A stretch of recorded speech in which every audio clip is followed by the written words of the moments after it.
Hey everybody, and welcome back to myselfimprovementjourney.com. I know you guys miss me because I missed you. I also know that y'all enjoy the videos more than reading all my gibberish, so I figured I'd make more videos. So let's get going.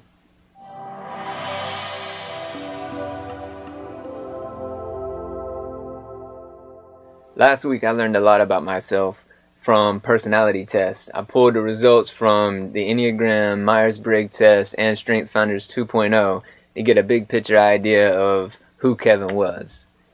What I found out was scary but not surprising. Basically what it said was I'm doomed to drive myself crazy with overthinking and overanalyzing.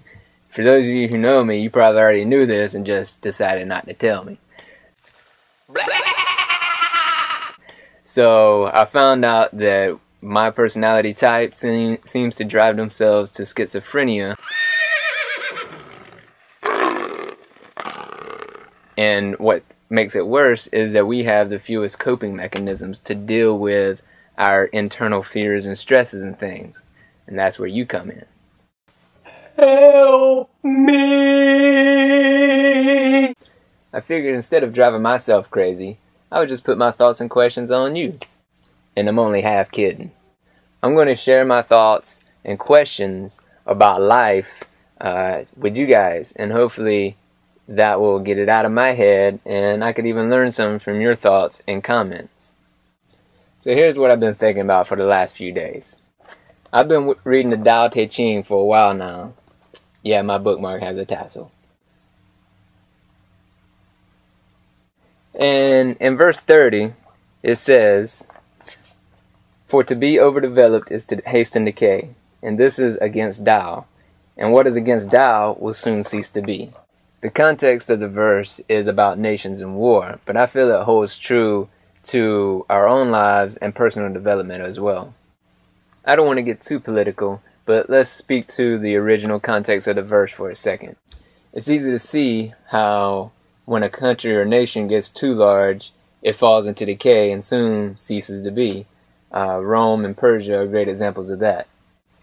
Our own economy and way of life is based on consumption and constant growth. So I'll let you do the math for that one. Now let's take the context of our personal lives. When we overdevelop ourselves, what happens then? I'd like to take some wisdom from Kanye West on this one. For those who don't know, he had one of the fastest rises in the history of the music industry. And in one of his songs he says, and I'm paraphrasing, "If I knew then what I know now, maybe that would have slowed down."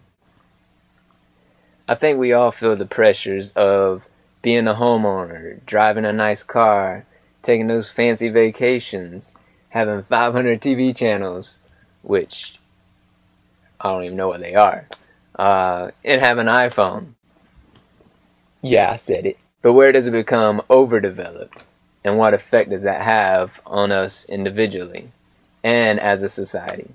I'm going to even take this a step further and say people like me who are on a spiritual journey, is there such thing as progressing too fast in that realm too? It's easy to point a finger at material things, but I know me, I'm hard to satisfy when it comes to wanting to grow and expand my mental and emotional and spiritual horizons. So is that insatiable journey, is that being overdeveloped as well? I don't know. So help me out on this before I end up in a crazy house. Really? Who does that? I'm Kevin, and this is myselfimprovementjourney.com. Thanks for watching.